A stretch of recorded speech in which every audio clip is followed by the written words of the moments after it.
শয়তান আল্লাহ রাব্বুল আলামিনের দরবারে আরজ করল, হে খুদা, আমি তোমার কসম খেয়ে বলতে পারি আইয়ুব নবী একমাত্র তোমার প্রদত্ত সম্পদের লোভে ও আরাম আয়েশের তৃপ্তিতে তোমার ইবাদত বন্দেগী করে থাকে। যদি তার এই ধন সম্পদ ও সুখ শান্তি বিলীন হয়ে যায় তাহলে একদিনও সে ইবাদতে লিপ্ত থাকবে না। হে খুদা, তুমি নবীর উপর হস্তক্ষেপ করার ক্ষমতা দাও, আমি একটু দেখি তোমার আইয়ুব কতটা তোমার বিশ্বস্ত নবী। আল্লাহ রাব্বুল আলামিন শয়তানকে জানিয়ে দিলেন, তোমাকে নবীর উপর হস্তক্ষেপ করার ক্ষমতা প্রদান করা হলো। তোমার যেভাবে ইচ্ছা সেভাবেই তুমি নবীকে পরীক্ষা করে দেখতে পারো। শয়তান আল্লাহর প্রদত্ত ক্ষমতা পেয়ে একজন প্রতীক সেজে হযরত আইয়ুব আলাইহিসসালামের নিকট গমন করল। আইয়ুব আলাইহিসসালামের নিকট গিয়ে নিজ দরিদ্রতা প্রকাশ করে শয়তান বলল, হুজুর, আমাকে কয়েকদিন আপনার বাসায় থাকার অনুমতি প্রদান করুন। হযরত আইয়ুব আলাইহিসসালাম লোকটির সম্পর্কে সন্দেহ পোষণ করলেন, কারণ তার শরীর থেকে এক প্রকার তীব্র গন্ধ বের হচ্ছিল। তখন হযরত আইয়ুব আলাইহিসসালাম তার সেই আবেদন নাকচ করে দিয়ে বললেন, আমি তোমাকে কিছু টাকা পয়সা দিচ্ছি, তুমি অন্যত্রে গিয়ে থাকার ব্যবস্থা করো। শয়তান হযরত আইয়ুব আলাইহিসসালামের এই ব্যবহারে খুবই ক্ষিপ্ত হলো, তাই মলিন মুখে সে ফেরত গেল। এরপরে সে চিন্তা করতে লাগলো কিভাবে নবীর ক্ষতি করা যায়। অনেক চিন্তা ভাবনা করে সে স্থির করলো যে নবীর ফলবাগানে আগুন ধরিয়ে দেবে। যেই ভাবনা সেই কাজ। একদিন সে নবীর ফলবাগানে গিয়ে আগুন ধরিয়ে দিল। শয়তানের লাগানো আগুনে অনেকগুলি ফলবাগান নষ্ট হয়ে গেল। ফলবাগানের কর্মচারীরা দৌড়ে গিয়ে নবীর কাছে এই খবর পৌঁছালো। তাদের কাছ থেকে এই সংবাদ শুনে হযরত আইয়ুব আলাইহিসসালাম বললেন, আলহামদুলিল্লাহ, আল্লাহর সম্পদ আল্লাহ নিয়ে গেছেন, এতে আমার চিন্তিত হবার কোনো কারণ নেই। শয়তান যখন দেখল হযরত আইয়ুব আলাইহিসসালামের ফলবাগান ধ্বংস করে দেওয়ার পরেও বিন্দুমাত্র বিচলিত হলেন না তিনি, তখন তার মনে আগুন ধরে গেল। অতঃপর সে আবার চিন্তা করতে লাগলো কি করে নবীর ক্ষতি করা যায়। পরের দিন শয়তান নবীর আস্থা বলে গিয়ে আগুন ধরিয়ে দিল।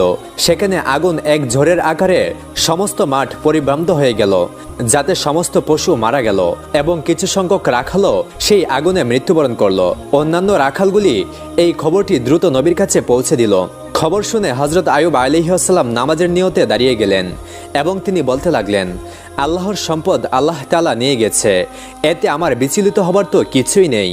শয়তান যখন দেখলো এত কিছুর পরেও নবী সামান্যতম বিচলিত হচ্ছে না, তখন তার মনে আরো আগুন জ্বলে উঠল। এরপরে সে নবীর আরো বড় ক্ষতি করার চিন্তা করতে লাগলো। হযরত আইয়ুব আলাইহিসসালামের 12 জন সন্তান ছিল। তারা মক্তবে পড়াশোনা করত। মক্তবে পড়ালেখা করার জন্য প্রতিদিনের মতো একদিন সকালে হযরত আইয়ুব আলাইহিসসালামের 12 জন সন্তানেই উস্তাদের কাছে মক্তবে পড়াশোনা করতে গেল। এমন সময় উস্তাদ কোনো এক কাজে সেই মক্তব থেকে বের হলো, আর শয়তান এই সুযোগে সেই মক্তবের ছাদ ধসিয়ে দিল। এতে করে হযরত আইয়ুব আলাইহিসসালামের 12 জন সন্তানেই মৃত্যুর মুখে পতিত হলো। মক্তবের ওস্তাদ কাঁপতে কাঁপতে গিয়ে হযরত আইয়ুব আলাইহিসসালামকে জানালো, হে আল্লাহর নবী, আমি কোনো এক কাজে মক্তবের বাইরে গিয়েছিলাম, এর মধ্যেই ইমারতের ছাদ ধসে পড়ে আপনার 12 জন সন্তানই মৃত্যুর মুখে পতিত হয়েছে। ওস্তাদের মুখে এই কথা শুনে হযরত আইয়ুব আলাইহিসসালাম বললেন, সুবহানাল্লাহ, আলহামদুলিল্লাহ, লা ইলাহা ইল্লাল্লাহু, আল্লাহু আকবার। আল্লাহর সম্পদ আল্লাহই নিয়ে নিয়েছে, এতে আমার বিচলিত হবার তো কিছুই নেই। শয়তান যখন দেখল সন্তানের মৃত্যুতে হযরত আইয়ুব আলাইহিসসালামের ঈমানে মোটেও কমতি আসলো না, তখন সে হিংসায় জ্বলে পুড়ে ছারখার হয়ে যেতে লাগলো এবং সে আরো বড় ক্ষতি করার চিন্তা ভাবনা করতে লাগলো। এদিকে হযরত আইয়ুব আলাইহিসসালামের দুশমনেরা নবীর এই পরীক্ষা দেখে খুব খুশি হলো। নবীর কর্মচারী ও চাকরবাকররা নবীর এই করুণ অবস্থা দেখে যে যেদিকে পারল চলে গেল। নবীর বাড়িঘর, বাগান, আস্তাবল সবকিছু শূন্য হয়ে পড়ে রইল। এই সুযোগে শত্রুরা এসে সবকিছু লুট করতে আরম্ভ করলো। বিধ্বস্ত বাড়ির সকল মালামাল তারা নিয়ে গেল। বাগানের বাকি সকল ফল ও ফসল নিয়ে তাদের মধ্যে কারাকারি আরম্ভ হলো। এক কথায় হযরত আইয়ুব আলাইহিসসালামের আরাম আয়েশ, সন্তান সন্ততি ও সমুদয় ধন সম্পদ সপ্তাহকালের মধ্যেই শেষ হয়ে গেল। হযরত আইয়ুব আলাইহিসসালামের 4 জন স্ত্রী ছিল। 3 জন নবীর সঙ্গে ঝগড়া করে এবং তর্ক বিতর্ক করে বিদায় হয়ে গেল। বাকি রইল একমাত্র হযরত রহিমা আলাইহিসসালাম। সবসময় তিনি নবীর সাথে সাথে থাকতেন। দেশের মানুষ নবীর নবুয়তি দাবির প্রতি তুচ্ছ তাচ্ছিল্য ও উপহাস আরম্ভ করে দিল। কেউ কেউ বলল, আইয়ুব যদি আল্লাহর নবী হতো তাহলে তার উপরে এরকম গজব কেন নাজিল হলো? আসলে সে নবী নয়, মিথ্যে নবুয়তের দাবির কারণে আল্লাহ তাআলার গজব তার উপর নাজিল হয়েছে। এদিকে নবীর ভক্তদের মধ্যেও ভাঙন দেখা দিল। এ অবস্থা দেখে শয়তান তেমন খুশি হতে পারল না। কারণ সবকিছু শেষ হয়ে যাওয়ার পরেও হযরত আইয়ুব আলাইহিসসালামের মধ্যে কোনো পরিবর্তন আসলো না। তিনি ইবাদতগারের মধ্যে থেকে পূর্বের ন্যায় একই রকম মনোযোগের সাথে ইবাদত করে যাচ্ছিলেন। তিনি যেন তার এই বিশাল ধ্বংসয্যের কোনো খবরই রাখেন না। কোনো রকম হতাশা বা আফসোসের চিহ্ন মাত্র তার মধ্যে পরিলক্ষিত হচ্ছিল না। লোকজন যাতায়াতকালে বলতে লাগলো, হে আইয়ুব, তুমি নবুয়তের দাবি করে সমূলে ধ্বংস হয়ে গেলে। এর চাইতে নবুয়তের দাবি পরিত্যাগ করা তোমার জন্য মঙ্গলজনক ছিল।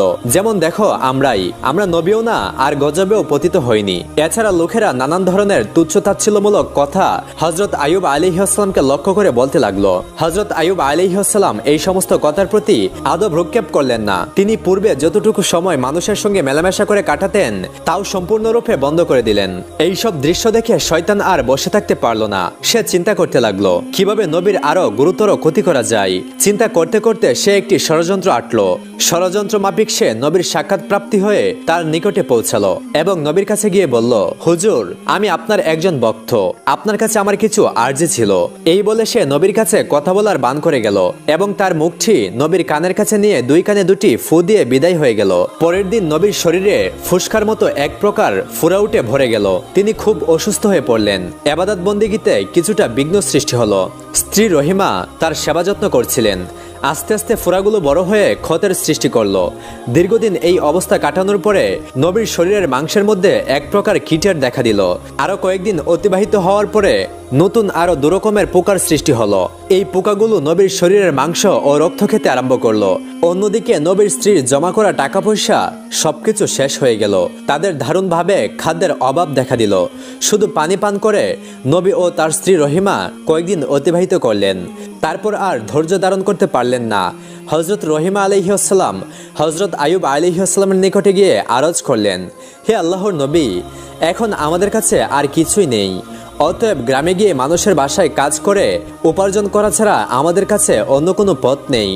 আপনি যদি আমাকে অনুমতি দিতেন তাহলে আমি গ্রামে গিয়ে মানুষের বাসায় কাজ করে হালাল রুজি উপার্জন করতে পারতাম আর তা দিয়ে আমাদের আহারের ব্যবস্থা করতে পারতাম।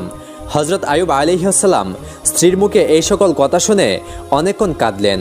তারপর তিনি বললেন, হে রহিমা, তোমাকে কষ্ট দেবার কোনো মানসিকতাই আমার ছিল না, কিন্তু আমি অত্যন্ত অসুস্থ হয়ে পড়েছি, তাই বাধ্য হয়েই তোমাকে অনুমতি দিতে হচ্ছে।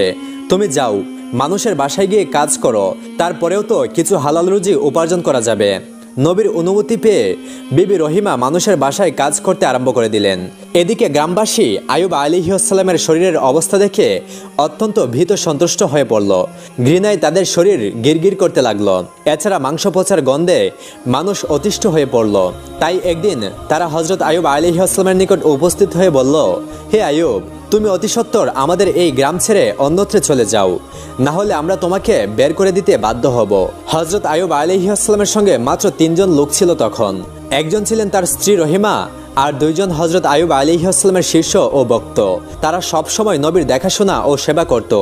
গ্রামবাসীদের ক্রমাগত চাপের মুখে হযরত আইয়ুব আলাইহিসসালামের শিষ্যরা তাকে বহন করে অন্য গ্রামে চলে যাওয়ার জন্য রওনা করলো। অনেকক্ষণ পথ চলার পর তারা অপর এক গ্রামে উপস্থিত হলো। সেই গ্রামের লোকেরা হযরত আইয়ুব আলাইহিসসালামের শরীরের অবস্থা দেখে বলল, তোমরা এখনই একে নিয়ে অন্যত্রে চলে যাও, না হলে আমরা তাকে মেরে এখান থেকে তাড়িয়ে দেব। এভাবে শীর্ষরা 60টি গ্রাম হযরত আইয়ুব আলাইহিসসালামকে নিয়ে ঘুরল, কিন্তু কোনো গ্রামের লোকেরাই হযরত আইয়ুব আলাইহিসসালামকে আশ্রয় দিল না। তখন শীর্ষরা বিরক্ত হয়ে গেল এবং রাস্তার পাশে ময়লা ও আবর্জনা ফেলার এক স্থানে গাছের ছায়ায় হযরত আইয়ুব আলাইহিসসালামকে রেখে বিদায় গ্রহণ করলো। বিদায়ের প্রকালে তারা বলাবলি করতে লাগলো, হযরত আইয়ুব আলাইহিসসালাম আল্লাহর নবী হওয়া সত্ত্বেও তার উপরে এই ধরনের মুসিবত কেন আসলো? অন্যজন উত্তর দিল, হয়তোবা তিনি আল্লাহ তাআলার মর্জির বিপরীত কোনো কাজ করেছেন, না হয় তার এই পরিণতি কেন হবে। তারা একজন আরেকজনকে বলল, নবী যখন আল্লাহর মনোনীত কার্যকলাপ থেকে বিচ্যুত হয়েছে তখন আর তার পিছনে থেকে আমাদের কোনো লাভ নেই, চলো আমরা এখান থেকে চলে যাই।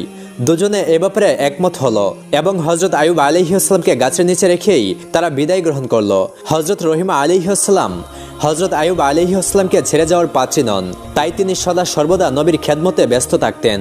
দিনের কিছু সময়ে মানুষের বাসায় গিয়ে কাজ করে যা সামান্য উপার্জন করতেন তা দ্বারা স্বামীর জন্য ঔষধ ও খাবারের ব্যবস্থা করতেন। এভাবেই দীর্ঘদিন অতিবাহিত হয়ে গেল। হযরত আইয়ুব আলাইহিসসালামের শরীরের কত কীট মরে যায়, আবার কত নতুন ভাবে কত কীটের জন্ম হয়। এভাবে দিন দিন কীটের সংখ্যা বাড়া ছাড়া আর কমে না। তার শরীরে সামান্য হাড্ডি মাংস ছাড়া আর কিছুই অবশিষ্ট ছিল না। একদিন হযরত আইয়ুব আলাইহিসসালামের শরীর থেকে কয়েকটি কীট গড়িয়ে পড়ে গেল। তখন হযরত আইয়ুব আলাইহিসসালাম স্ত্রী রহিমাকে ডেকে বললেন, রহিমা, মানুষ মাটির তৈরি। মানুষ মৃত্যুবরণ করার পরে তার শরীরের হাড় মাংস পুনরায় মাটিতে পরিণত হবে। মাঝখানে আল্লাহর কিছু পোকা যদি এই মাংস ও রক্ত খেয়ে কিছুটা তৃপ্তি লাভ করতে পারে, এতে আপত্তি কিসের? এতে অন্তত ওদের খাবার দানের পূর্ণতা পাওয়া যাবে। অতএব যেই কীটগুলি গড়িয়ে মাটিতে পড়ে গেছে, ওইগুলিকে উঠিয়ে পুনরায় আমার শরীরের সঙ্গে লাগিয়ে দাও। হযরত রহিমা আলাইহিসসালাম স্বামীর আদেশ অনুসারে গড়িয়ে পড়া কীটগুলিকে পুনরায় উঠিয়ে তার শরীরের সঙ্গে লাগিয়ে দিলেন। একদিন হযরত রহিমা আলাইহিসসালাম গ্রামে গিয়ে কোনো কাজ পেলেন না। তখন তিনি খুবই দুশ্চিন্তাগ্রস্ত হয়ে পড়লেন। কাজের জন্য তিনি হন্যে হয়ে সারা গ্রামে ছুটে বেড়াতে লাগলেন, কিন্তু কোথাও কোনো কাজ পেলেন না। অবশেষে তিনি একজন মহিলার কাছে গিয়ে বললেন, আপনি আমাকে আজকের জন্য কিছু অর্থ ধার দিন, আমি আগামী দিনে সে অর্থ আপনাকে পরিশোধ করে দেব। আমার স্বামী অত্যন্ত রোগাগ্রস্ত, আমি আজকে কোনো কাজের ব্যবস্থা করতে পারিনি। আপনি যদি আমাকে কিছু অর্থ ধার দিতেন, তাহলে সেই অর্থ দ্বারা আমি আমার স্বামীর জন্য ঔষধ ও খাবার নিয়ে যেতে পারতাম, আর না হলে আমার স্বামীকে না খেয়ে থাকতে হবে। আপনি আমার প্রতি একটু দয়া করুন। মহিলা হযরত রাহিমা আলাইহিসসালামের কথা শুনে বলল, আমি কাউকে টাকা ধার দেই না। জীবনে অনেক মানুষকে টাকা ধার দিয়েছি, কিন্তু তারা কেউ আজ পর্যন্ত আমার টাকা ফেরত দেননি। অতএব তোমার এই ভাওতাবাজির অভিনয় বাদ দিয়ে সোজা বাড়ির পথ দেখো। আমি কোনো টাকা তোমাকে ধার দিতে পারবো না। হযরত রহিমা আলাইহিসসালাম বললেন, তবে আমাকে কিছু কাজ দিন, সেই কাজের বিনিময়ে না হয় আমাকে টাকা দেবেন। মহিলা বলল, আমার কাছে কোনো কাজ নেই, তবে আমি তোমাকে এক শর্তের বিনিময়ে টাকা ধার দিতে পারি। তোমার মাথার চুলগুলি আমার খুব পছন্দ হয়েছে। তুমি যদি তোমার মাথার চুলগুলি কেটে আমাকে দিয়ে দাও, সেই চুলগুলির বিনিময়ে আমি তোমাকে কিছু টাকা দিতে পারি। হযরত রহিমা আলাইহিসসালাম বললেন, হে মহিষী নারী, আমার স্বামী অত্যন্ত রোগাগ্রস্ত, তার সমস্ত শরীর পোকায় খেয়ে ফেলেছে। তিনি কোনো কঠিন জিনিস স্পর্শ করতে পারেন না। তিনি যখন বিছানা থেকে ওঠেন, তখন আমার মাথার চুল ধরে বিছানা থেকে উঠেন। আমি যদি মাথার চুলগুলি কেটে আপনাকে দিয়ে দেই, তাহলে আমার স্বামী কি ধরে বিছানা থেকে উঠবেন? তখন সেই মহিলা বলল, ঠিক আছে, তাহলে তুমি তোমার মাথার অর্ধেকটা চুল কেটে দিয়ে দাও, আমি সেই অর্ধেক চুলের বিনিময়ে তোমাকে টাকা দিব। হযরত রহিমা আলাইহিসসালাম চতুর্দিকে নিরুপায় হয়ে শেষ পর্যন্ত মহিলার প্রস্তাবে রাজি হয়ে গেলেন এবং তার মাথার অর্ধেক চুল কেটে তাকে দিয়ে দিলেন এবং তার বিনিময়ে কিছু অর্থ গ্রহণ করে সেই অর্থ দ্বারা স্বামীর জন্য কিছু আহার ও ঔষধ ক্রয় করে বাড়ির পথে রওনা করলেন। শয়তান যখন দেখল হযরত রহিমা আলাইহিসসালাম তার মাথার অর্ধেক চুল কেটে ফেলেছেন, শয়তান এটিকে হযরত আইয়ুব ও বিবি রহিমার মাঝে ভুল বুঝাবুঝির জন্য একটি মুখ্যম সুযোগ হিসেবে গ্রহণ করলো।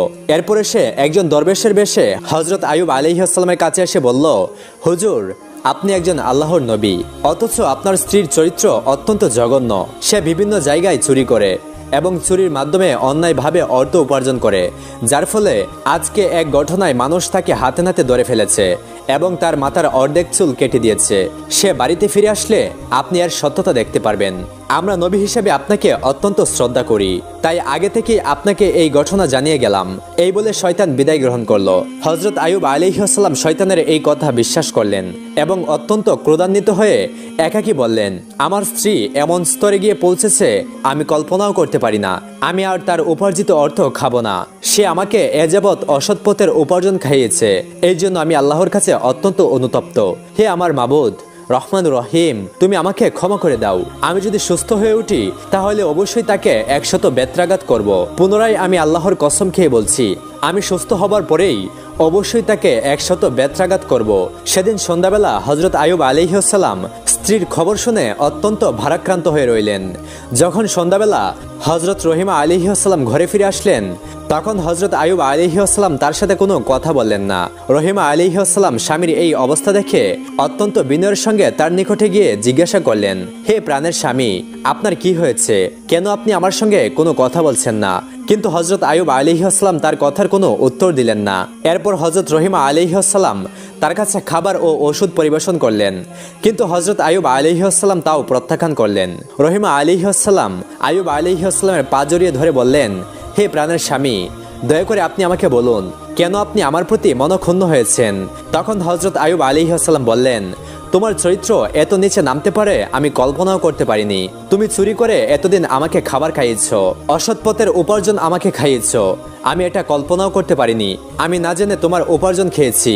আজ এক দরবেশ আমাকে তোমার ব্যাপারে জানিয়ে গেল। সে বলল যে তুমি চুরির কারণে হাতে নাতে ধরা পড়েছ, আর তার কারণেই মানুষ তোমার মাথার অর্ধেক চুল কেটে দিয়েছে। হযরত রহিমা আলাইহিস সালাম স্বামীর মুখে এমন কথা শুনে যেন আসমান থেকে মাটিতে পতিত হলেন এবং তার দু চোখ দিয়ে ঝরঝর করে অশ্রু গড়িয়ে পড়তে লাগলো। তখন তিনি দুই হাত তুলে আল্লাহর দরবারে ফরিয়াদ করে বলতে লাগলেন, হে আল্লাহ, হে রহমান রহিম, তুমি সবকিছুই জানো আমি কি উদ্দেশ্যে কি করেছি। কিছুই তোমার অগোচরে নয়। এমন অবস্থায় আমার স্বামীকে কে বা কারা মিথ্যে অভিযোগ শুনিয়ে আমার ব্যাপারে বিভ্রান্ত করে তুলল, আমি কিছুই জানি না। হে আল্লাহ, তুমি আমার স্বামীকে সঠিক ঘটনাটি অবগত করো। হে রহমান রহিম, আমি এই জন্য মানুষের কাছে ধন্না দিতে যাব না। আপনি আমার একমাত্র ভরসা, তুমি আমার সর্বশ্রেষ্ঠ বিচারক, অতএব এর বিচার তুমি করো। যে জালিম আমার স্বামীর মনে আমার ব্যাপারে কুধারণা সৃষ্টি করে গিয়েছে তার তুমি সঠিক বিচার করো। হযরত রহিমা আলাইহিস সালামের এই ফরিয়াদ শুনে আল্লাহর আরশ কেঁপে উঠল। তখন আল্লাহ রাব্বুল আলামিন হযরত জিবরাইল আলাইহিস সালামকে হযরত আইয়ুব আলাইহিস সালামের নিকট পাঠিয়ে দিলেন। হযরত জিবরাইল আলাইহিস সালাম হযরত আইয়ুব আলাইহিস সালামের নিকট এসে বললেন, হে আল্লাহর নবী, আপনার স্ত্রী অত্যন্ত সৎ এবং নেককার। শয়তান দরবেশের স্রোতে এসে আপনাকে বিভ্রান্ত করে আপনার স্ত্রীর ব্যাপারে কুৎসা বর্ণনা করেছে। প্রকৃতপক্ষে আপনার স্ত্রীর কোনো দোষ নেই। অতএব আপনি আপনার স্ত্রীর পরিবেশিত খাদ্য গ্রহণ করুন এবং আপনি তার প্রতি রাজি ও খুশি হয়ে যান। হযরত জিবরাইল আলাইহিস সালামের বক্তব্য শুনে হযরত আইয়ুব আলাইহিস সালাম রহিমাকে ডেকে বললেন, রহিমা, আমাকে ক্ষমা করে দাও। শয়তান তোমার ব্যাপারে আমাকে মিথ্যা সংবাদ শুনিয়ে বিভ্রান্ত করেছিল, আর তুমি আমার প্রতি মনক্ষুণ্ণ হবে না, কারণ আমি না বুঝেই এই সকল কথা তোমাকে বলেছিলাম, আর কখনোই তোমার প্রতি আমি রাগ করব না। হযরত রহিমা আলাইহিস সালাম স্বামীর মুখে এ ধরনের কথা শুনে অত্যন্ত খুশি হয়ে গেলেন এবং তিনি পুনরায় পূর্ণ উদ্যমে স্বামীর সেবা যত্ন করতে লাগলেন। বিবি রহিমা আলাইহিস সালাম প্রতিদিনই নিয়মিত শ্রমের বিনিময়ে কিছু অর্থ উপার্জন করে জীবিকার ব্যবস্থা করতেন। শয়তান যখন নবীকে হযরত রহিমা আলাইহিস সালামের সম্পর্কে অভিযোগ করে কোনো সফলতা পেল না, তখন সে একজন বৃদ্ধ মানুষের স্রোত ধরে একদিন হযরত রহিমা আলাইহিস সালামকে প্রতিমধ্যে জিজ্ঞাসা করলো, হে মা, তোমাকে এমন দুরবস্থাগ্রস্ত দেখাচ্ছে কেন? হযরত রহিমা উত্তর দিলেন, আমার স্বামী খুবই অসুস্থ, তার শরীরে ঘা হয়েছে, তাতে পোকা জন্মেছে, তার শরীরে রক্ত মাংস পোকায় খেয়ে ফেলেছে, তাই আমি তাকে নিয়ে দিবারাত্র খুবই চিন্তাগ্রস্ত থাকি। তখন সেই বৃদ্ধের স্রোতধারী শয়তান বলল, আমি এই ঘা ও ক্ষতের একটি অমুক ওষুধের কথা তোমাকে বলে দিতে পারি। যদি তুমি তোমার স্বামীকে না জেনে এটা ব্যবহার করতে পারো, তাহলে একদিনের মধ্যেই এই রোগ থেকে সে মুক্তি লাভ করতে সক্ষম হবে। বিবি রহিমা বলল, হুজুর, দয়া করে আমাকে ওষুধের নামটি বলে দিন, আমি এটা ব্যবহার করার চেষ্টা করব। তখন বৃদ্ধ বলল, এই ওষুধ সম্পর্কে যদি তোমার স্বামীকে পূর্বেই অবগত করে দাও, তাহলে সে এই ওষুধ ব্যবহার করতে অস্বীকার করতে পারে। অতএব তুমি যদি তাকে না জানিয়ে ব্যবহার করতে পারো, তাহলে অবশ্যই সে আরোগ্য লাভ করবে। অতঃপর বৃদ্ধ বিবি রহিমাকে জিজ্ঞাসা করলো, মা, তোমার স্বামীর নাম কি?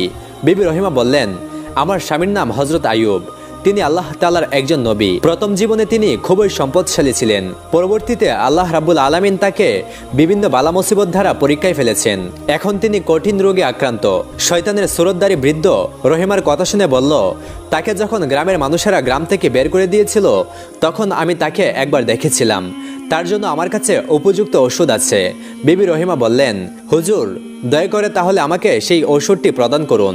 বৃদ্ধ বলল, তুমি এখানে একটু অপেক্ষা করো, আমি ওষুধ এনে এখনই তোমাকে দিচ্ছি। এই বলে বৃদ্ধ চলে গেল। বিবি রহিমা সেখানে বৃদ্ধের অপেক্ষায় দাঁড়িয়ে রইলেন। কিছু সময় পরে বৃদ্ধ এক বোতল পানি জাতীয় ঔষধ এবং মাংস জাতীয় এক প্রকার ঔষধ নিয়ে হাজির হলো।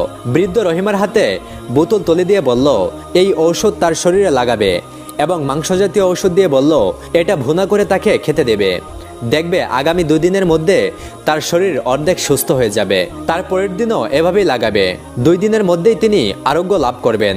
হযরত আইয়ুব আলাইহিস সালাম হলেন আল্লাহর নবী, আমাদের প্রিয় পথ প্রদর্শক। তার প্রতি আমাদের প্রাণের গভীর আকর্ষণ রয়েছে। অতএব তার সামান্য উপকার করতে পারলে নিজেকে ধন্য বলে মনে করব।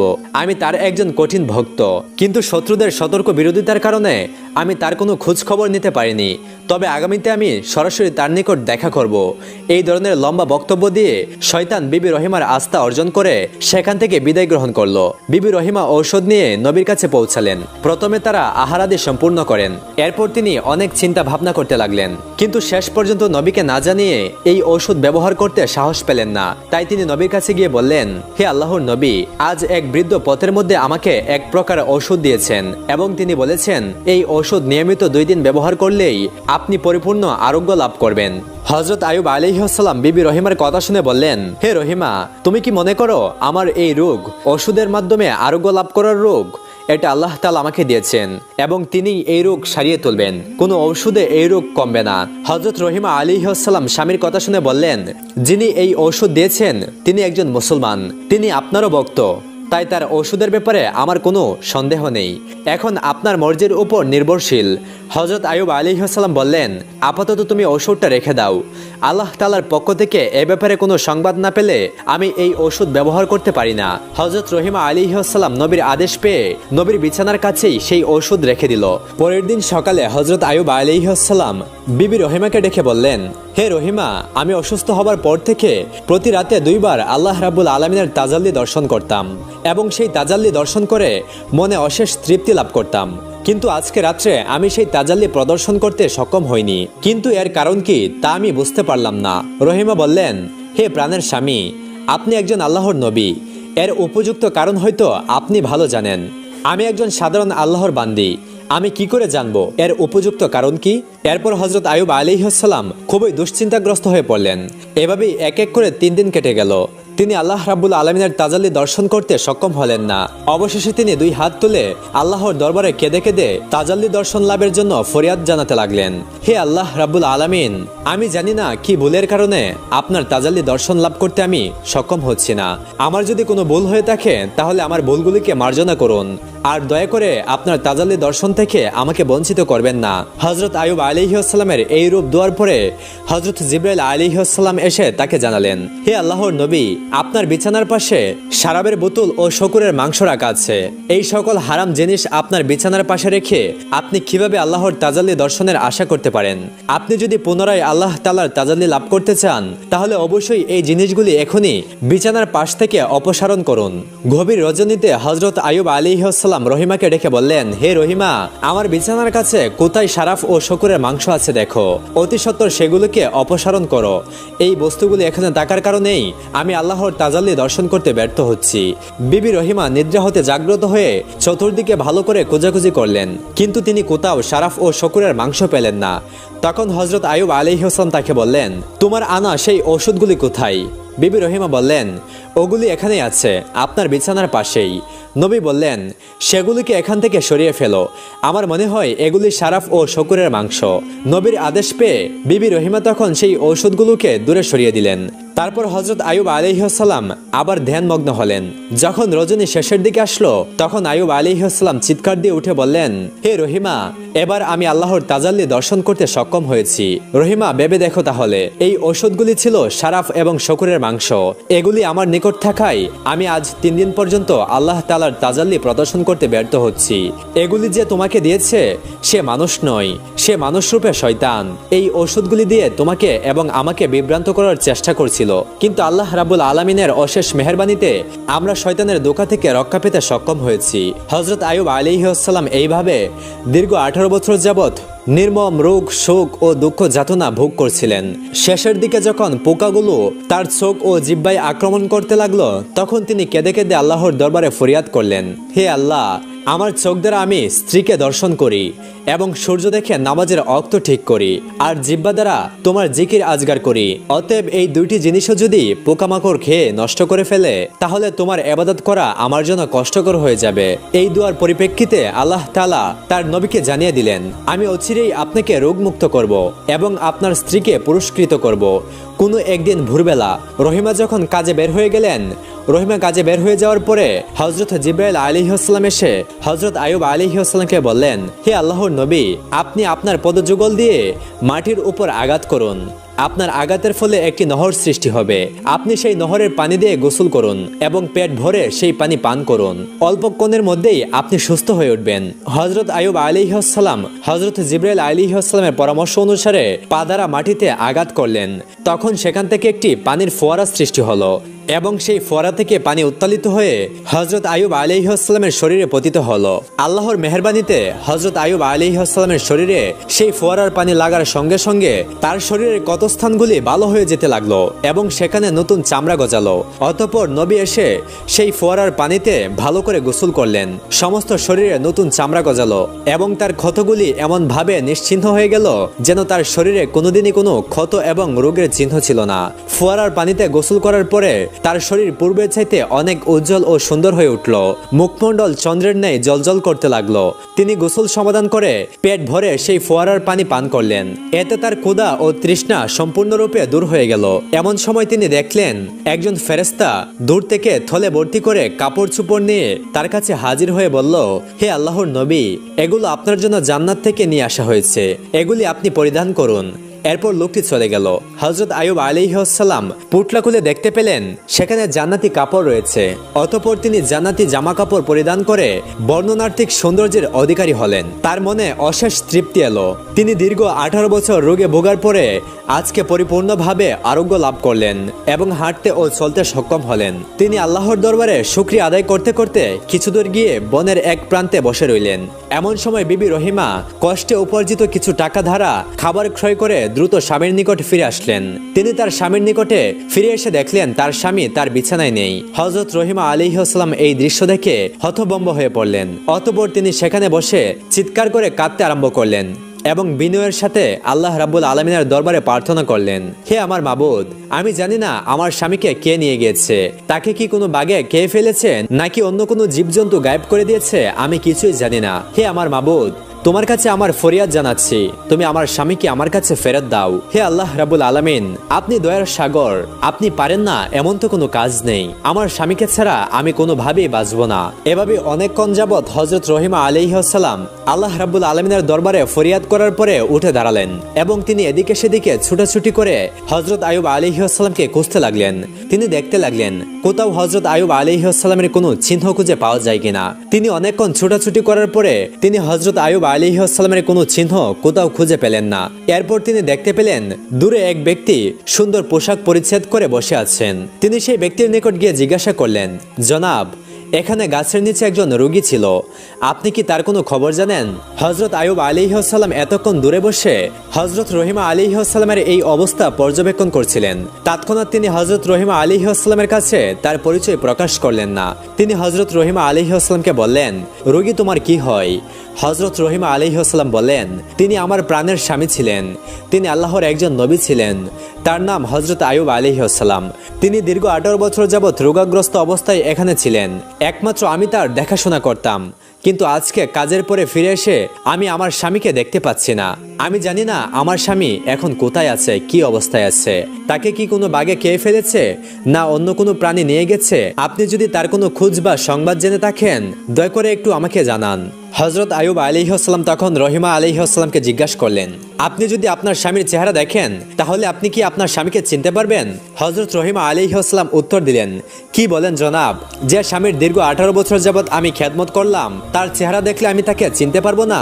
এরপরে হযরত আইয়ুব আলাইহিসসালাম তার চেহারা থেকে কাপড় সরিয়ে ফেললেন এবং বললেন, দেখুন তো এই ব্যক্তিকে চিনতে পারেন কিনা।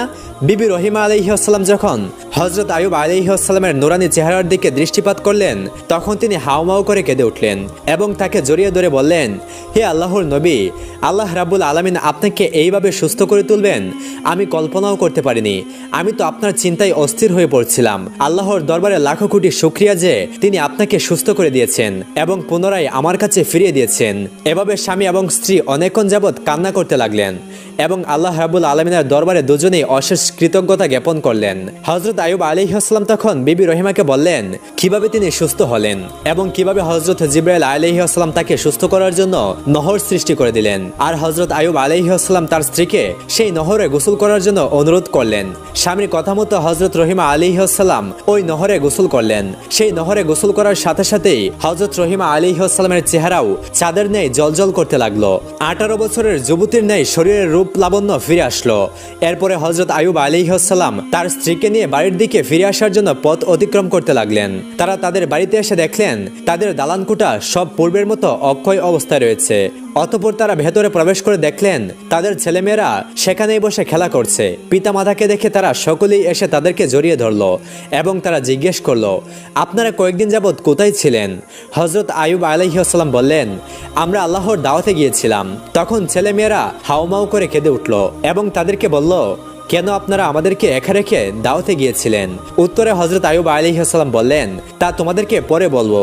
ওদিকে মাঠ থেকে পুনরায় খাদেমগণ এসে বলল, হে আল্লাহর নবী, আপনার পশু পাখি বাগবাগিচা যা যা ধ্বংস হয়েছিল আজকে তা আবার পুনরায় আমরা আগের অবস্থায় ফিরে পেয়েছি। এগুলো কিভাবে সব আগের অবস্থায় ফিরে এসেছে আমরা কিছুই জানি না। কিছুক্ষণ পরে কয়েকজন খাদেম এসে বলল, হুজুর, আপনার দন্দৌলত আসবাবপত্র মানুষ যা যা লুট করে নিয়েছিল তা সম্পূর্ণরূপে আমরা ফিরে পেয়েছি। সমস্ত মালপত্র আমাদের এই প্রাসাদের একটি কক্ষে রক্ষিত আছে। হযরত আইয়ুব আলাইহিসসালামের আরো কয়েকজন পুরাতন খাদেম এসে তার বন্ধু বান্ধব ও উন্নয়নের আগমন খোঁজ খবর নেওয়ার কথা নবীকে জানালেন। নবীর সকল খবর শুনে পুনরায় আল্লাহ রাব্বুল আলামিনের ইবাদতে মশগুল হয়ে পড়লেন। হযরত জিবরাইল আলাইহিসসালাম নবীকে এসে বললেন, হে আল্লাহর নবী, আপনি রোগাগ্রস্ত অবস্থায় রহিমার চুল কাটার ঘটনা শুনে ক্রোধান্বিত হয়ে কসম খেয়েছিলেন যে তাকে 100 বেত্রাঘাত করবেন। সেক্ষেত্রে আপনি যে ঘটনার জন্য কসম খেয়েছিলেন তা মিথ্যে বলে পরিণত হয়েছে বটে, কিন্তু আপনার সত্যের কসম বাতিল হয়নি। অতএব আপনি 100 গমের শীষ একত্রিত করে বিবি রহিমার শরীরে মৃদু স্পর্শ করুন। তাতে আপনার কসমের স্বার্থ পূর্ণ হয়ে যাবে এবং হযরত রহিমা আলাইহিসসালামের কোনো কষ্ট হবে না।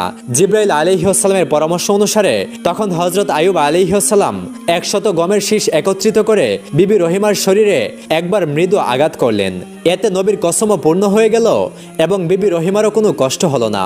প্রিয় দর্শক শ্রোতা, শয়তান হযরত আইয়ুব আলাইহিসসালামকে অসংখ্যবার চ্যালেঞ্জ করেছিল, কিন্তু হযরত আইয়ুব আলাইহিসসালামকে তিনি কোনোভাবেই বিভ্রান্ত করে পথভ্রষ্ট করতে পারেনি।